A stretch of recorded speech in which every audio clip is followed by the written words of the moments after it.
ვითარება და შეიცვალა უკრაინის სასარგებლოდ და ამაზე მინდა რომ ვისაუბროთ. არ ვიტყვი ერთმნიშვნელოვნად, იმიტომ საკმაოდ რთული ვითარება არის, არ არის მარტივ ვითარება, თუმცა ფაქტია რომ ამჯერად გარკვეული ინიციატივა უკრაინელებს მხარეს არის. ბოლო რამოდენიმე თვეა, 2-3 თვეა რუსები კარგავენ უფრო მეტს, ვიდრე იმატებენ. ტერიტორიაზე საუბარი. ეს ფაქტურად ყირიმი ხდება ალყაში. ყირიმში ფაქტობრივად ბენზინი აღარ არის, ტალონებზე გადის. ტალონებზე არის და არა მარტო ყირიმში, დონეცკშიც უკვე 30 litrზე მეც აღარ იძლევია. როცა გეწოდებული ხო ჩაუძირავი ავიამზიდი ხო, ყირიმის ნახევარკუნძული უკვე გახდა ხაფანგი. კუნთები ხო, როგორც ვთქვია, ფინანსები არის ომის კუნთები. აი ომის კუნთებს უსუსტებს რუსეთს აი ამ ღრმა დარტყმით.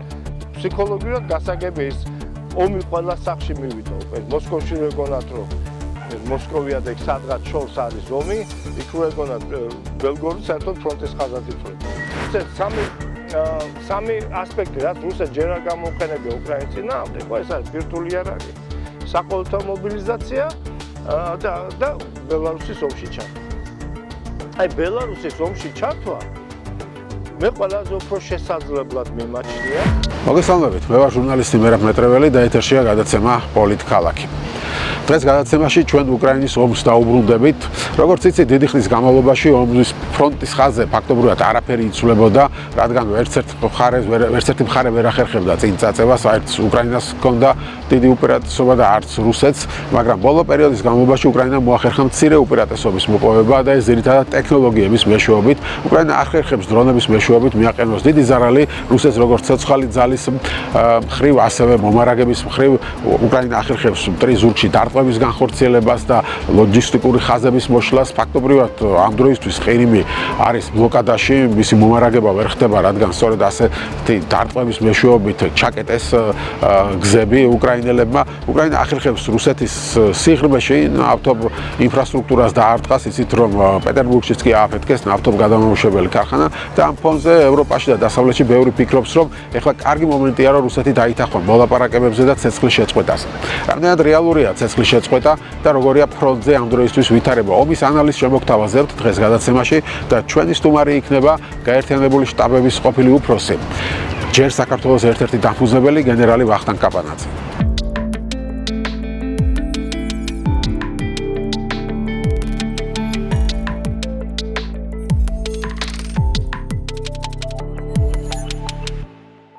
მოგესალმებით ბატონო ვახტანგ, მადლობა გადაცემაში მონაწილეობისთვის. დიდი ხანი არ ვისაუბრია უკრაინის თემაზე.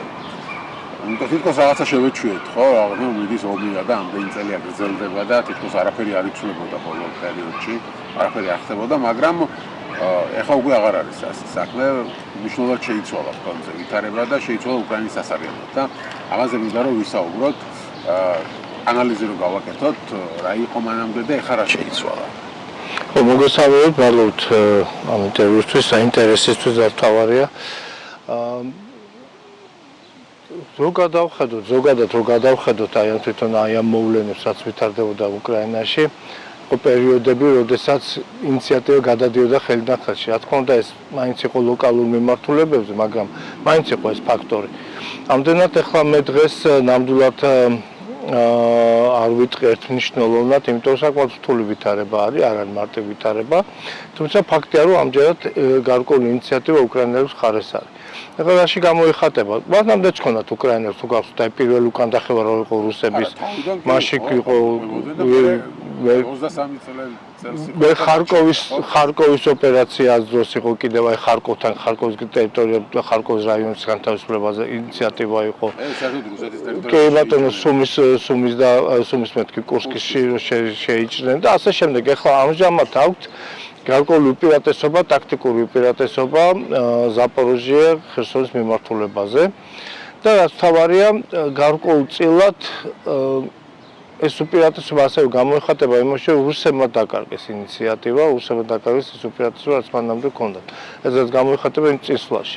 აი ბოლო რამოდენიმე თვეა, 2-3 თვეა, რუსები კარგავენ უფრო მეტს, ვიდრე იმატებენ.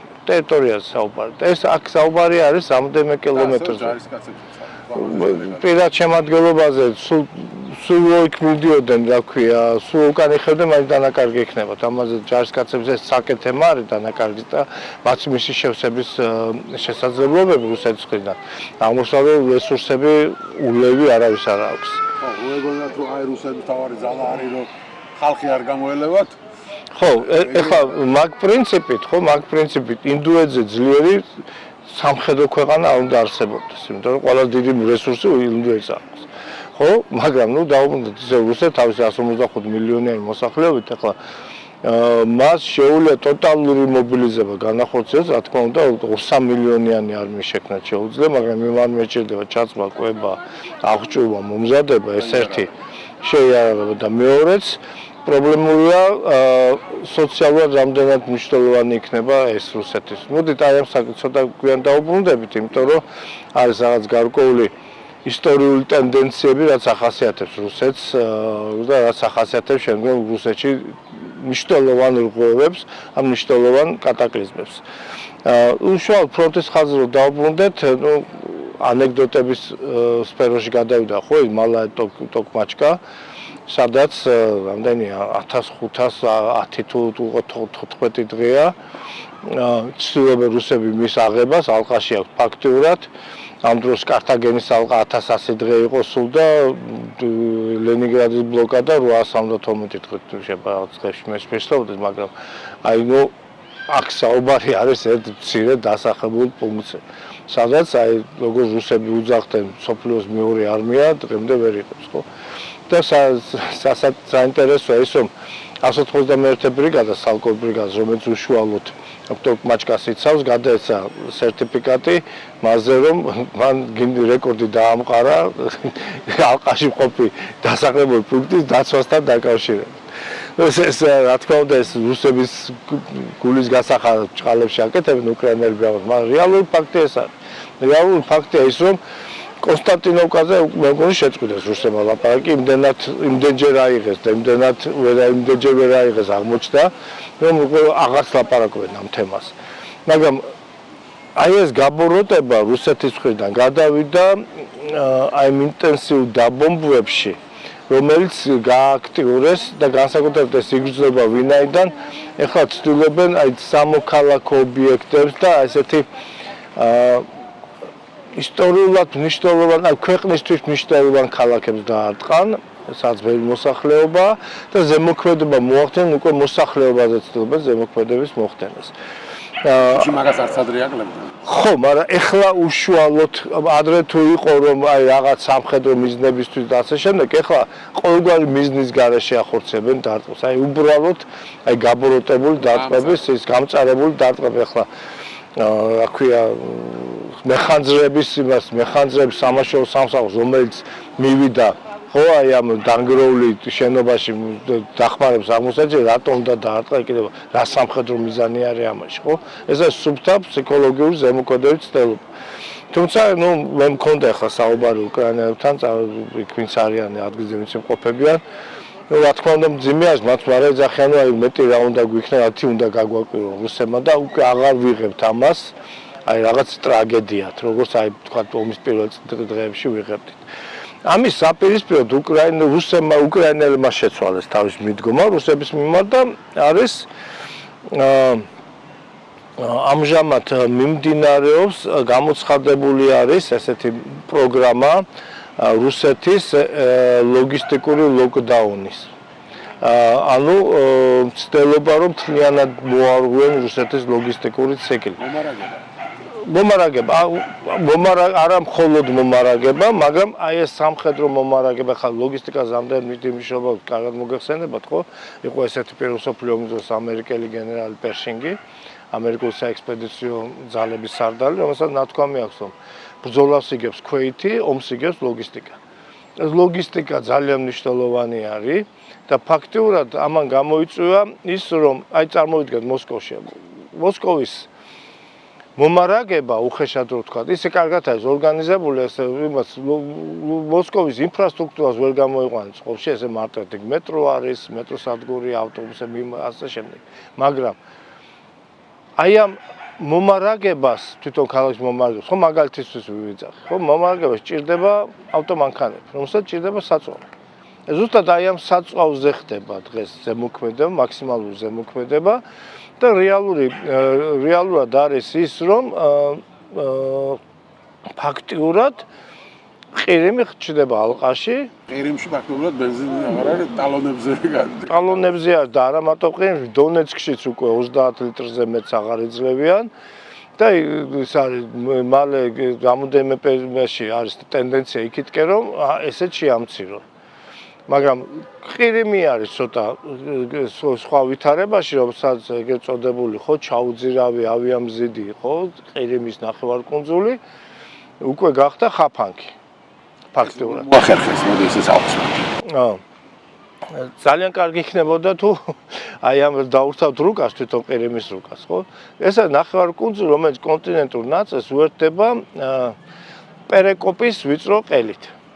რომლის სიგანე ყველაზე ვიწრო ადგილში არის სადღაც 7 კილომეტრი, ყველაზე ფართო ადგილში არის 9 კილომეტრი და 200 მეტრი თუ არ შეიძლება, ნუ 9 და რაღაც, ნუ 9.5 კილომეტრზე მეტი არ არის. ერთ ხარეს ამას აქვს ზღვა, მეორე ხარეს არის სივაში. სივაში ეს ანუ თურქული დავთარგმნით, ეს არის მყრალი ზღვა, ანუ დაჭაობებული ზღვის დაჭაობებული წყლის ჭაობები დიდი მარილიანი ფსკერით, რომელსაც 5 მეტრამდეც კი აღწევს თუ აღწევს. აი ესე მოწყვეტილი, აი ეს მიმართულება და სადაც გადის არმიანსკაია, ჩონგარი მიმართულება ჩრდილოეთიდან რო ავიღოთ, ხოლო დასავლეთიდან ყირიმს უერთდება ქერჩის ხიდი, რომელიც ააშენეს რუსებმა და ასევე საბორნე გადასასვლელი, ისევე აი რომელსაც აი ქერჩიდან უერთდებიან აი ამ ყირიმის ნახევარკუნძულს. უკრაინელებმა აი ზუსტად თანამედროვე ომის კონცეფციებს მოარგეს ის დრონები და ის საშუალებები, რომელიც მათ გააჩნიათ და აი მათი საშუალებებით ახდენენ ფაქტიურად იზოლირებას ამ ნახევარკუნძულს, სადაც არაფერი აღარ შედის. ამ რა ასაკეთებენ? აი ამ უსაფრთხოებიან ამას? არა მარტო უსაფრთხოებიან. არა, ხიდს არ აფეთქებენ, გარკვეული აქ არა საუბარი ააფეთქებენ თუ ვერ ააფეთქებენ. აქ საუბარია როდის ააფეთქებენ და როდის აწყობთ აფეთქება. სხვადასხვა იმ ხიდზე, იგივე ქერჩის ხიდზე რუსებმა აკრძალეს ნავთობ გადასაზიდი ტრანსპორტის მოძრაობა. ვინაიდან ახლა როდესაც ცისტერნა აფეთქდება ხიდზე, იმ ხიდს კარგი ამბავი არ დაემართება. არც სარკინიგზო, არც ხო, არც იმითი რა ქვია, არც საავტომობილო გზაზე. ერთადერთი გზა, რისაც დიდად ტრაბახობდნენ და ეს იყო დიდი მიღწევა სახმელეთო კავშირის ამყარება, ხო? ეს არის მარიუპოლი, მელიტოპოლი, ჯანკოი, აი ეს ტრასა M14-ის რუსეთის ნომინაციით, ესეთი ტრასა გზატკეცილი, რომელთაც ხდებოდა ფაქტიურად მომარაგება ყირიმის, ეს ითვლებოდა, რომ ეს დიდი მიღწევა, აი ამ ომის დიდი მიღწევა. უკრაინელები ახერხებენ ახლა აი ამ ტრასაზე დარტყმების განხორციელებას. ერთ-ერთმა ფრანგმა ექსპერტმა კოსმოსური სურათები დაითვალა 150 დამწვარი მანქანა აი გაყოლებაზე და ეს მხოლოდ რაღაც პატარა მონაკვეთზე, მე მგონი მარიუპოლი, მელიტოპოლის მონაკვეთზე. რამდენი არის იქ ეს უნდა გორზე გაამრავლოთ კიდევ, რომელიც შეიძლება არ ჩანდეს ან გაყვანილია და ასე შემდეგ. ეხლა უკრაინელები მიხვდნენ კი არ გადაკეთეს, უბრალოდ იქ თუ ვინმე გამოივლის ეგრევე დრონი მოხდება. ხო. თან რუსებმა დაიწყეს უკვე სამოქალაქო ტრანსპორტის გამოყენება, სამხედრო ტრანსპორტის, მაგრამ დრონის სამხედრო ტრანსპორტის გამოყენება და უკრაინელებმა მიხვდნენ ამას. ვინაიდან აქ ხდება არ მხოლოდ ჰაერიდან ზემოქმედება, ასევე მიმართება ხდება იმ პარტიზანების ან ჯგუფების, რომელიც იმყოფებიან ამ ტერიტორიაზე, რომელიც ეკუთვნოდა უკრაინას. და მათი მინიშნებები და როდესაც მიხვდნენ უკრაინელები, რომ ესე ცდილობდნენ სამოქალაქო შენიღბული ტრანსპორტით გადატანას აი ამ დახმარების ყირიმისთვის. ყველა დიდ მანქანას ურტყამენ უკვე. ყველა დიდი მანქანა ხდება დარტყმის ობიექტი. მე ვიძახი სატვირთო მანქანაზეა საუბარი. ეხლა უკრაინელები მიხვდნენ ასევე, რომ უფრო ეფექტურია აი მცირე ზომის 500 გრამიანი ნაღმებით დანაღმო ფართობი ამ გზის, ვიდრე რაც ცალკეულ მანქანას დაატყა, ცალკეულ ავტომობილს სატვირთო მანქანას დაატყოს. არა მხოლოდ, იქ ყველაფრით ურტყამეთაც მოახერხე, მაგრამ დაიწყეს აი ამ დრონებით დისტანციურ დანაღმა. დისტანციურ დანაღმა, ეს ეგეთი დრონები არის FP2 და ბაბა იაგა ეგრეთ წოდებული, ბაბა იაგას, რომელსაც უძახიან, რომელსაც ამაგრებენ კონტეინერს, სადაც 48, აი 500 გრამიანი ნაღმი აქვს შეუძლია გადაიტანოს და ყრიან პირდაპირ აი ამ გზაზე. ეს პატარა ნაღმი ახლა 500 გრამი, ხა ვიცი ტროტილია თუ ამონალი რა ფეთქებადი ჰექსოგენი, რა ფეთქებადი ის არის, მაგრამ მაგალითად 400 გრამი ტროტილით შესაძლებელია ტანკის მუხლუხი მოგლიჩო. შესაბამისი განლაგებით. ასე რომ მანქანა გამოდის წყობიდან. და არის ხოლმე დრონები, რომელთა დრონებით ურტყამთ. დრონებით ძალიან ეფექტურად იყენებენ ამერიკულ ჰორნეტებს. ეს არის ამერიკული დრონი, წარმოებული იაფასიანი, ძალიან ძვირი და ტექნოლოგიურად ძალიან ისეთი არ არის. თუმცა Starlink-თან აქვს გარკვეული კავშირი, აი ამ დრონებს იყენებენ ძალიან აქტიურად, ძალიან ეფექტიანად. და აღმოჩნდა, რომ აი ამ დარტყმების შედეგად ძალიან მძიმე მდგომარეობაში ჩავარდა ზოგადად ყირიმის მოსახლეობა, იქ ტურისტულ სეზონში ჩავარდა. ქალები რაღაცა ბენზინი არ ვერცად ვერ მივდივარ. ყირიმში რა აზრია თუ ვერცად ვერ წახვედი. არა, ჯერ დავიწყოთ იქიდან, რომ ეს ინტელექტის ნაკლებობის გამო ახლა ესეთ რაიონში ტურისტი რატო უნდა ჩავიდეს ზოგადად, მაგრამ ნუ ჩადიან. ხო, იგივე აფხაზეთზე ითქმის, როგორც ექცევიან ამ ტურისტებს გასაგებია იქ, მაგრამ აი რისი აი რა მომსახურებისთვის უნდა ჩავიდეს ტურისტი იქ, ხო? ტურისტული სეზონიც კი ჩაუვარდათ ყირიმში, რომელსაც დიდი იმედი ჰქონდათ, მაგრამ ამის გარდა ეს მოსახლეობაზე, თქვათ, საუბრობთ და თან, ნუ დაგვაუწყო, ყირიმი არის კარსტული რაიონი, ანუ კირქული რაიონი არის. ეს ნიშნავს იმას, რომ წყალი წვიმა, რომელიც მოიწამიც არ ჩერდება. მდინარეები ძალიან ცოტა რაოდენობით პირდაპირ მიდის მიწის ქვეშ. დაცხრილულია ეს, აი კირქვა ატარებს ამ წყალს და ასეთ ანუ ჩრდილო ნაწილი, ყირიმის ჩრდილო-ცენტრალური ნაწილი არის ფაქტურად თუ ადრე თუ უკრაინა ახორციელებდა იმ არხი წყლის მიწვევებს, ახლა რუსები ცდილობენ ხო ის არხი იმას ქნის, მაგრამ უკვე უკრაინელები ამ არხში აღარ აწვდიან წყალს, რომელთაც უნდა შედიოდა ყირიმში წყალი. წყლის პრობლემებიც არის. ამის გარდა არის საინტერესო ესეთი ფაქტორი, რომ ხო ვითომ და ეს ყირიმი და ეს დაუძირა, ვინც მოიდომა ისტორიას რო გადახვედრით, ყველა მაიღო ეს ყირიმი. ბოლშევიკებმა აიღეს, თეთრებმა აიღეს, ვრანგელმა აიღო, წითელმა არმიამ აიღო, როცა მოინდომა ხო, ის ცნობილი სივაში და რო გადავიდა ფეხით. მანშტეინი შევიდა, ისე რომ ტანკები არ ყოლია, ხოლო თვითმავას საარტილერიო დანადგარი ყავდა რუმინულ დივიზიებთან ერთად და აიღო მთელი ყირიმის ნახევარი თავის სევასტოპოლიდან. ასე შემდეგ და ასე შემდეგ. ანუ ქართველებიც დაიღო. ის ქერჩი იყო, იქ იყო ეგ საერთოდ სხვა თემა იყო, ვინაიდან მაშინ იყო ეროვნული დივიზიები, მაშინ ქართული დივიზიის მონაწილეობდა და ისე მოახდინეს ეს საზღვაო დესანტის გადასხმა, რომ საჰაერო თავდაცვა არ უზრუნველყოს. და პირდაპირ ნადირობდნენ ეს გერმანული თვითმფრინავები, შტუკები, პირდაპირ ნადირობდნენ ამ ნელამოძრავ ნავებზე რა. და ძალიან ბევრი ზუსტად აი ამ დესანტის დროს დაიღო. შეაწყდეს ქართველები ქერჩის მოკლა. კი ბატონო, და ეხლა ფაქტიურად რჩება ის, რომ ხაფანგი იკეტება. და დღეს ხვალ თუ კი ამოქმედებენ იმ ხიდს, ის ხიდიც აღარ ექნებათ. იმიტომ რომ სხვა ხიდებია, რომელიც მე ჩამოთვალე, ხო, ჩონგარი, ჯანკოი და ასე შემდეგ, ჩრდილოეთზე მომავალ ხიდები, ყველა გამოყვანილია წყობიდან. ყველა ფაქტიურად წყობიდან გამოყვანილია. და აი ინდივიდუალურად თითოეულად ფრონტის ხაზისთვის რა მნიშვნელობა აქვს?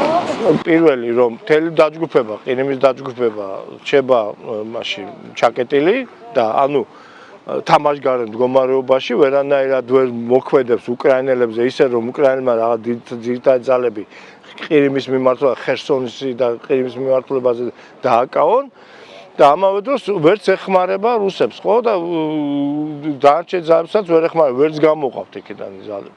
ეხლა წარმოიდგინეთ ბრიგადას საშუალოდ, ხო? ქვედ ბრიგადას საშუალოდ დღეში ჭირდება 1000 ტონა მომარაგება.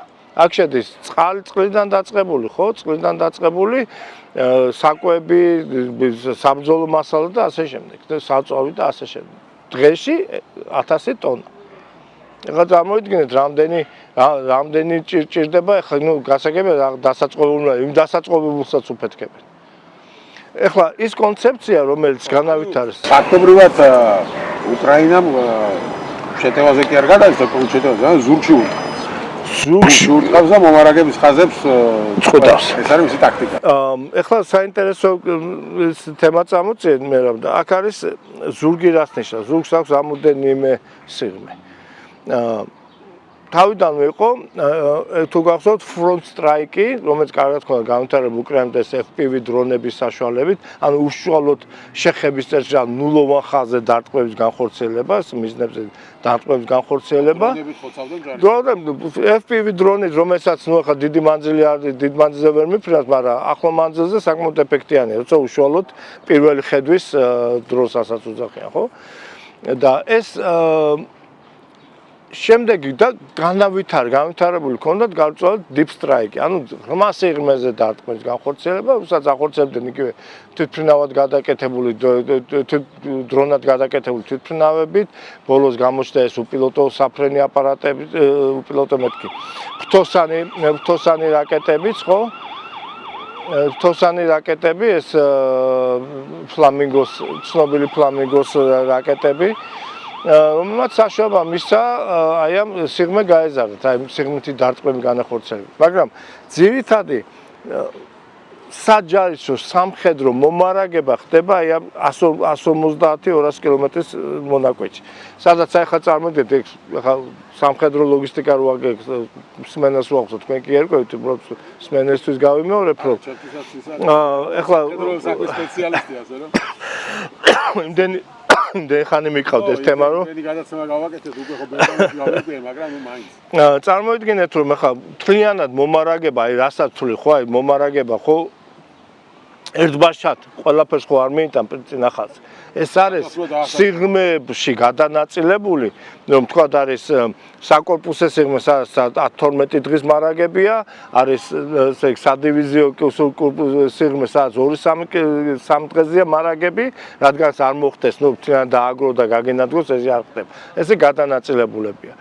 აი ესე რომ მიყვეთ დივიზიის ზურგი, корпуси ზურგი და საარმიო ზურგი, სადაც აი 150 კილომეტრიდან, ხო?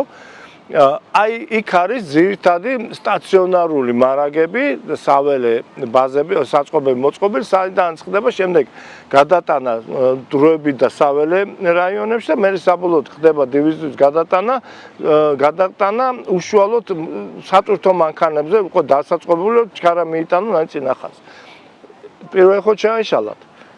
სიღრმეში ჩაიშალათ. აი middle strike-ი რაც განავითარეს, აი რაც ტექნოლოგია და შუა დარტყმები, ზუსტად ეს 150-200 კილომეტრის მანძილზე, რაც ყველაზე მტკივნეული არის ფრონტისთვის. აი იქ ძალიან აქტიურად ახორციელებენ ამ დარტყმებს. აი ამან გამოიწვია ის, რომ ფრონტის მომარაგება აღარ აქვს რუსეთს. ფრონტი იმიტომ არის ტოკმაჩკაში ეს ბრძოლები და ზოგადად ახლა რო წარმოიდგინოთ ეს ომი ალბათ არ გამეორდება. ეს ომი არის უკრაინა-რუსეთის ომი კონკრეტულ მოცემულ ტერიტორიაზე. ეს ხო კლაუზევიჩის ნათქვამია, რომ ომი კამელეონს გავს, რომელიც ყველა ახალი ომი იცვლის სახეს. ეს გამომდინარეობს დროებით, ტექნოლოგიიდან, დროიდან და რაიონიდან და ტერიტორიიდან. ეხლა ტერიტორიაზე ხა წარმოვიდოთ უკრაინის ტერიტორია, ხო, ძირითადად ცენტრალური ნაწილი. ეს არის ბრძოლები ქარსაცავებისთვის. აი ტრიალ მინდორში ზოლად გაყოლებული ეს ქარსაცავი, ეს ხეების ისა რიგი, რომელიც სიგანეა სადაც ალბათ 25 მეტრამდე, 15-25 მეტრამდე, სადაც შეიძლება გარკვეულწილად დამალვა და გამაგრება.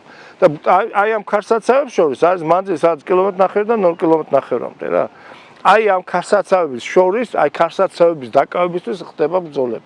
ეს ქარსაცავები დაიკავა ხა დიდი ძალებით ვერ იმასია, ხო, ვერ შეხვალი კარის, რუსები რასაც ცდილობენ 5-6 კაციანი რაღაც ჯგუფების გაუშვებენ, იქიდან თუ მიაღწია ორმა კაცმა ეს კარგია. იმიტომ ყველა დიდი დანაკარგი რუსების არის როტაციის პერიოდში. სხვა შორის უკრაინელებსაც ყველაზე რთული პრობლემა არის როტაცია. ძალის გამოყვანა. შეყვანა, გამოყვანა, ვინაიდან აი აქ ხდება ყველა დიდი დარტყმა, მაგრამ ეხლა რა უპირატესობა აქვს იგივე ლოგისტიკაში უკრაინელებს. რუსების ლოგისტიკური ზურგი არის იმ დაკავებულ ოკუპირებულ ტერიტორიაზე, რომელიც გადამწვარი მიწა არის, ნანგრევები არის. უკრაინელების ლოგისტიკური ზურგი ჯერ კიდევ ისეთ რაიონებში, სადაც ხალხი ცხოვრობს, ინფრასტრუქტურაც არის და ყველაფერი ახლოს არის და მისასვლელებიც არის რა. აი ეს დიდი განსხვავებაში ამაში იგებს უკრაინა. მაგრამ უკრაინასაც უჭერს, ვინაიდან მე როგორც მითხრეს, არის დანაყოფები, რომელიც 300 დღე, 350 დღე არ შეცვლა. რაც დაუშვებელი ჯარისკაცი ყოველ 40 დღის შემდეგ 40 დღე სამხედრო საბრძოლო მდგომარეობაში ყოფნის დროს ამის შემდეგ ეწყება ყურადღების გაფანტვა, ზედმეტად გათამამება, შიშის გრძნობის დაკარგვა და ასე შემდეგ რა.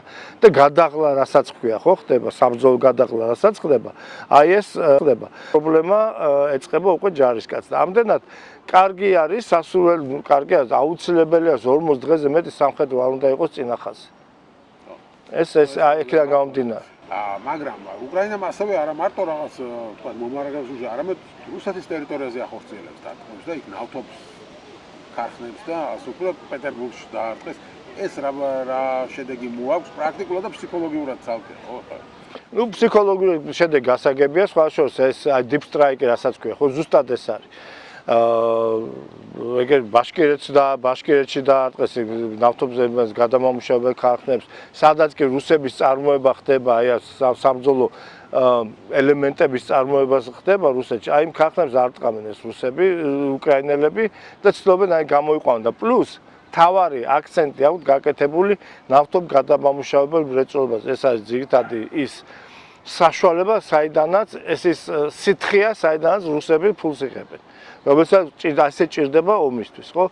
და აი ამ დარტყმების ძირითადი მასა თუ ავსები 80% ნავთობ გადამამუშავებელი ქარხნების და საწარმოების არის ურალს-აქეთ. შორეულ აღმოსავლეთში ნაკლებია აღნიშნული. აი ურალს-აქეთ და ზუსტად აი ამ მათზე ხორციელებას დარტყმები, რაც მნიშვნელოვნად აკლებს იმ შესაძლებლობებს რუსეთს, რომ აი ნავთობის წარმოება გაყიდვა და გაყიდვა შემოსული თანხები მიიღონ. ეს თანხები ყველაფერი არის იგივე ომის კუნთები, ხო, როგორც უძახიან, ფინანსები არის ომის კუნთები. აი ომის კუნთებს უსუსტებს რუსეთს აი ამ ღრმა დარტყმებით. ფსიქოლოგიურად გასაგებია ის ომი ყველა სახში მივიდა უკვე. მოსკოვში ეგონათ რომ მოსკოვია და იქ სადღაც შორს არის ომი, იქ რო ეგონათ ბელგოროდი საერთოდ ფრონტის ხაზად ითვლება უკვე. პეტერბურგში ფესტის იყო, ხო, გახსნა იყო ფორუმი იყო, ეკონომიკური ფორუმი. იმ ფორუმი იყო შავი კვამლის ხემაზე, ხო, ფონზე. 12 ივნის სხვათა შორის ეს გუში, ხო, გუშინ 12 ივნის იყო რუსეთის დღე. ეროვნული დღე და ყველაზე დიდი, ყველაზე მასშტაბური თავდასხმა დრონების სხვადასხვა ტიპის აი ამ აპარატებით უკრაინამ განახორციელა 12-ში ღამე. და კონცერტი გააუქმეს, თავარი კონცერტი. ხო, ნუ აი წარმოიდგინეთ, ეს არის ქვეყანა, რომელიც ახორციელებს სპეციალურ საომარ ოპერაციას. და რომელსაც ეს ომი უნდა დაემთავრებინა უმოკლეს ვადებში, ხო, 2 კვირის განმავლობაში. ესეთი რეალობა არის, ესეთი რეალობა და რაც თავარია, აი ახლა ვიყავი, საკმაოდ საინტერესო ფორუმი იყო, შავი ზღვა ბალკანეთის უსაფრთხოების. და სხვა შორის მონაწილეობდნენ Lockheed Martin-დან და Rheinmetall-ის წარმომადგენლები, რათა პრეზენტაციები ჰქონდათ. ეგ იყო ზუსტად აი სიახლეები, ეს რობოტიზაციის პრობლემის საკითხები და ასე შემდეგ. და საინტერესოა ის, რომ ყოველ 3 თვეში ამ რუსეთ-უკრაინის ფრონტზე ხდება ნოვაცია შემოდის. მაგრამ ნოვაცია შემოდის უკრაინის მხრიდან. რუსეთიდან ნაკლებად ვერ ახერხებენ აი ამ სწრაფად ადაპტირებას აი ამ ცვლად სიტუაციას თავისი სამხედრო ბიუროკრატიის თუ ეკონომიკური ბიუროკრატიის გამო. უკრაინელები ამას გაცილებით ადვილად ახერხებენ. და იქ იყო ასეთი საინტერესო ახლა რომ დავაკვირდეთ, ხო, აი ვერ მეტყვის ვერავინ მნიშვნელოვან ტექნიკურ თუ ტექნოლოგიურ სიახლეს, რაც ბოლო წლებში 22 წლიდან რუსებმა განახორციელეს უკრაინის ტერიტორიაზე. ეხლა ტაქტიკა გამომდინარეობს იმ შეიარაღებიდან, რომელიც გააჩნია, ხო, და იმ შესაძლებლობებიდან. ანუ ვერც ტაქტიკას შესაძლებლობებს, ვერც ტაქტიკას ვერ ავითარებ, ახალ სიახლეს ვერ თავსებთ. და უკრაინაში რა ხდება? ის ძველი რაც იყო საბჭოთა საწყობებს აღმოსავლეთ ევროპაში, ეს გაიხარჯა. ის მეორე მესამე თაობის აღჭურვილობა რაც ევროპას ჰქონდა საწყობში ისიც გაიხარჯა ეხლა ევროპას უნდა არ უნდა ეხლა უკვე თანამედროვე შეიარაღებას აწვევს უკრაინას უთანამედროვე შეიარაღებას აწვევს უკრაინელებს ბევრს ავითარებ ხო თქვენ ისაუბრეთ ახლა ფლამინგოზე რომელიც არის შორეული დათვისთვის გამიზნული ხა აქამდე უწევდა სხვებისგან ყიდვა და ხა შეუძლია თავად წარმოუდგინოს ხო არა ნუ ამაზე საკი კიდევ თემაა ამდენად ადაპტირებული აღმოჩნდა და რამდენად ის პოტენციალი რომელიც საბჭოთა კავშირში არსებობდა უკრაინას მთელი რაკეტ წარმოება და თვითმფრინავ წარმოება და ეს იყო არსებობდა ხო ეს პოტენციალი არ იყო დაკარგული და ამის გარდა თვითონ მოსახლეობა აღმოჩნდა საკმაოდ ისე ნიჭიერი კრეატიული პირველად ყოველ იმაში ხო მანქანის სადგომში მუხზე აწყობენ ამ დრონებს მე ეს დრონი ეგრევე მიდის ფრონტის ხაზზე იქ არ ხდება რაღაც ბიუროკრატიული ეს იმების გავლა ლაბორატორია ეგ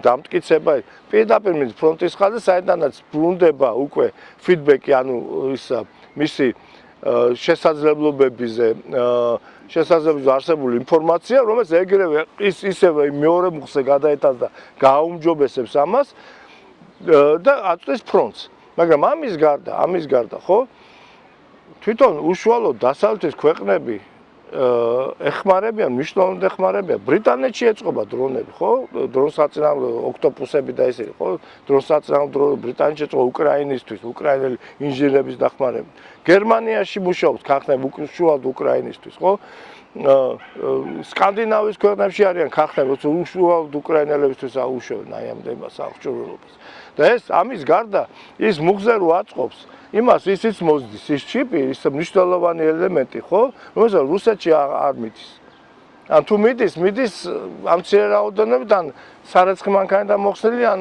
თქვა ჩრდილო კორეიდან ან ჩინეთიდან ფარულად გამიტანილი ხო იქაც რა თქმა უნდა ეს მარტივად არა ეს საქმე მაგრამ ხო ისე ვამარტივებ მე ვითარებას რომ ადვილი გასაგები იყოს ბატონო ტექნოლოგიაში უპირატესობა აქვს ჩვენ საუბრობთ ცოცხალ ძალაზე რაც ჰქონდა რუსეთს უპირატესობა და ესეც დაკარგა იმიტომ რომ ამ დრონების მეშვეობით ახერხებენ რომ უფრო მეტი ადამიანი მოუკლან ვიდრე შეუძლია მოაბილიზოს ხო ამაში მე ვახსენე რომ დავიწყოთ საუბარი ეს ფაქტორები რა რომელიც რუსეთისთვის ძალიან მტკივნეულია ხოლმე როგორც ეს ფაქტორები არის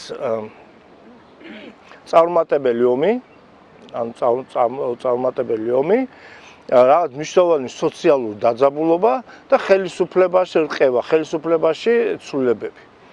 ერთი ესე დიდი რყევა ჰქონდათ მათ მე-17 საუკუნის დასაწყისში ხო ივან გროზნის პერიოდში, როდესაც რომანოვებმა ჩაანაცვლეს რურიკები და მაშინ იყო წარუმატებელი ლივონიის ომის შემდეგ, ივანე რისხანის შემდეგ, ხო? გოდუნოვების და ის პერიოდი რო იყო. დაიწყო ამას დაემთხვა კლიმატური პირობების გამო დიდი შიმშილობა რუსეთში და აი ამ სამი ფაქტორის ერთობლიობით დაიწყო ეგრეთ წოდებული დიდი სმუტა. ბარშაის სმუტა, როცა ყველას წინააღმდეგ იყო. ხო, იქ იყო ბოროტნიკოვის აჯანყებები, იქ იყო სრუდიმიტრები, იქ იყო რა ვიცი, ომი პოლონეთთან, ომი უკიმასთან, რა ქვია, შვედებთან და ასე შემდეგ და სულ ვეხუმრები ხოლმე ჩემ პოლონელ მეგობრებს რომ ორი კვირა კრემლში იყავი და მოსკოვი ქონდა დაპყრობილი, რას გამოდიოდით იქიდან მეთქი, ხო? აი ეს პერიოდი იყო. მეორე პერიოდი, მსგავს პერიოდი ჩამოყალიბდა იაპონიაში წარუმატებელი ომის შემდეგ 1905-ში, ცუსიმას და პორტ-არტურის დაკარგვის პერიოდია. ნიშნავანი ეკონომიკური პრობლემები ქვეყანაში, ეკონომიკური სოციალური პრობლემები ქვეყანაში, მაგრამ არ გადაიზარდა ეს რევოლუცია 1905 წლის ცდელობა რევოლუციაში, იმიტომ რომ ხელისუფლების სრულება არ იყო. მაგრამ ეს სამივე მომენტი დადგა, იმის რა ქვია, დიდი ოქტომბრის რევოლუციის წინ, ხო? პირველ მსოფლიო ომში ეს წარუმატებლობა, მობილიზაცია, ტოტალური მობილიზაცია, საყოველთაო მობილიზაციის გამოცხადება და აი ეს სრულება ხელისუფლებას. ზუსტად საყოველთაო მობილიზაციის გამოცხადება არ უნდა რუსეთს, თორე კიდევ ერთხელ ვიმეორე 3 მილიონიანი არმია შეუძლია შეკრიბოს. და ის სამი პროცესი, სამი ასპექტი, რაც რუსეთს ჯერ არ გამოუყენებია უკრაინის წინააღმდეგ, ხო, ეს არის ბირთვული იარაღი, საყოველთაო მობილიზაცია და ბელარუსის ომში ჩართვა. აი ბელარუსის ომში ჩართვა მე ყველაზე უფრო შესაძლებლად მიმაჩნია, ეს არნიშნავს, რომ ბელარუსი ომის მარტო. უბრალოდ ბელარუსის ტერიტორიის გამოყენება რუსების მიერ, აი ომისთვის. ხო, ნუ რა თქმა უნდა, თუ მიიღები ძალებად გაუშვებ, მაგრამ დიდი ზალა არ აყავს ახლა ბელარუსში. ლუკაშენკოს კი უჭირავს თვითონ ხელისუფლება, მაგრამ ჩვენ ამდენ გავიწევს რამდენიმე წლის წინ ამ ხელა აქციები ტარდებოდა, ის ხალხი ვარსად არ გამქრალა და ასე მარტივი არ იქნება ლუკაშენკოს. არა, ამას დავუმატეთ ის თვითონ ის ძალები, რომელიც უკრაინის მხარეს ომობენ რუსების წინააღმდეგ, ბელარუსები, ბელარუსული დანაყოფი ხო, რომელიც არის იქ. და ამას დავუმატეთ კიდევ რომ ახლა ლუკაშენკო მაგარი გროსმაისტერია, ასე რა ქვია, აქეთი კითხვნაობის და დღემდე მაქსიმალურად დაირიდა თავზე აი ამ ომში მონაწილეობა. თუმცა გამონათქმავებით, აღწავლებებით, ფორმის ჩაცმით, დიდი ვარსკვლავის სამხრებლად გაკეთებით, აჩვენებს რომ აი თქვენთანა ვართ, რუსეთის გვერდზე ვართ, მაგრამ ყველანაირად ცდილობს ამ ომში არ იქნას ჩათრეული. ვინაიდან ეს იქნება მისი კატასტროფა. და ზოგადად ბელარუსიაში იქნება დიდი კატასტროფა და წარმოიდგინეთ ახლა ამას უკრაინელებს ელოდებიან და ბელარუსი საკმაოდ მნიშვნელოვნად არის გამაგრებული. საკმაოდ მნიშვნელოვანი ძალებიც არის სამწუხაროდ უკრაინის აი ამ მიმართულებაზე განლაგებული.